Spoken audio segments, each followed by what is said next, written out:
بسم الله الرحمن الرحیم. یو ځل بیا ښه راغلاست.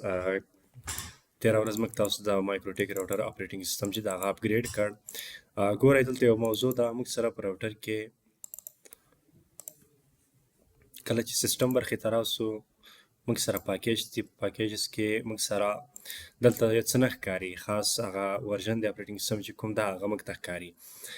په عموم کې دلته مختلف فیوچرز وي، پاکیج وي البته، هغه د وایرلیس لپاره، ټریپل پی لپاره، ان ټي پی لپاره.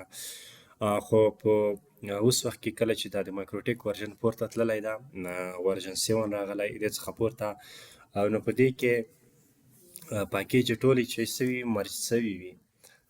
پاکیج نشته خو هغه فیچر خصوصیات چې کوم دي هغه وي، ځکه ګورئ ټول اپشن یې فعاله دي تیارې. که چیرې په پخوانیو ورژنو کې پاکیج نه وای نو دغه وایرلیس ټریپل پی یا دغسې نورو برخو د سیسټم چې هغه دلته نه ښکارېدی، هغه به ډیسیبل وي. خو اوس چې دلته موږ سره پاکیج نسته نو ستونزه نشته، هغه موږ سره الریډي فعاله دي او ټول سره مچ سوي دي په دې ورژن کې. خو که بیا هم تاسو پخوانی ورژن استعمالوئ نو کولی شئ د پاکیج په خاطر باندې تاسو راشئ براوزر ته، په براوزر کې مایکروټیک ورکئ، MikroTik.com ته به لاړ شئ، سافټویر برخې ته، او په سافټویر کې ډاونلوډز. کله چې ډاونلوډز برخې ته تاسو لاړ شئ دلته موږ سره یو برخه وي د راوټر اپریټینګ سیسټم ارکیټیکچر. دلته موږ سره مختلف ارکیټیکچر دي، ارکیټیکچر البته. نو په دې کې موږ څنګه پوه شو زما راوټر کوم ماډل ده، کوم ارکیټیکچر ته اړتیا لري. را به شئ خپل وین باکس داخل شئ، البته مایکروټیک راوټر ته، سیسټم ته راشئ، ریسورسز وګورئ. په ریسورسز کې تاسو ارکیټیکچر نیم کتلی شئ، MIPSBE. اوس راځم براوزر ته، دلته MIPSBE دې باندې کلیک وکئ او ټول پاکیج ال پاکیج کولی شئ دې باندې کلیک وکئ، هغه ډاونلوډ کئ. په ډاونلوډ کې راځم، هغه ګورم.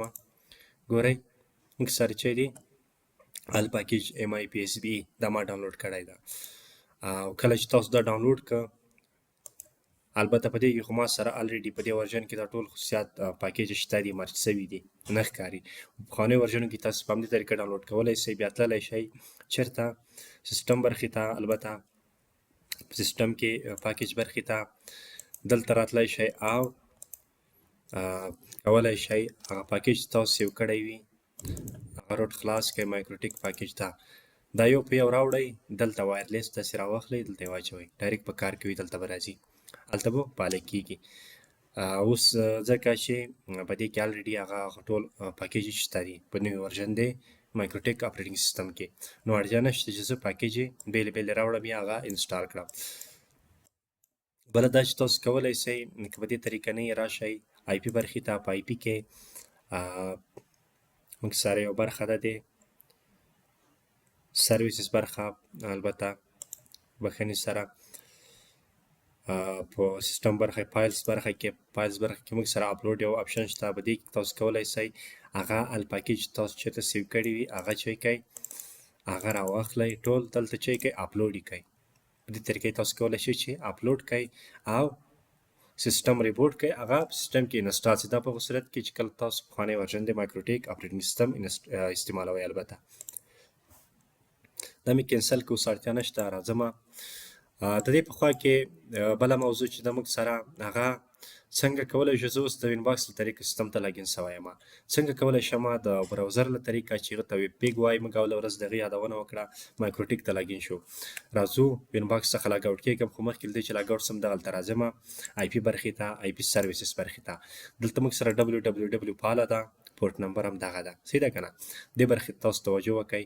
د دې په خوا کې مایکروټیک آی پي ادرس ما سره شته ده، کومه ده؟ دا کاپي کوم، راځم براوزر ته، په براوزر کې آی پي ادرس پیسټ کوم او کالن پورټ نمبر دا انټر کوم. زه په چی سم د ویب پیګ له طریقه په چی سم د پاسورډ او یوزر نیم په تلو باندې خپل مایکروټیک راوټر ته لاګین سم. په هغې کې تاسو کولی شئ کنفیګریشن ترسره کړئ، ټولې برخې شته. ګورئ ویب پیګه ټولې اپشن یې چې هلته تاسو ته ښکارېدي په وین باکس کې، دلته یې هم کولی شئ هغه وګورئ، خپل راوټر کنفیګریشن ترسره کړئ.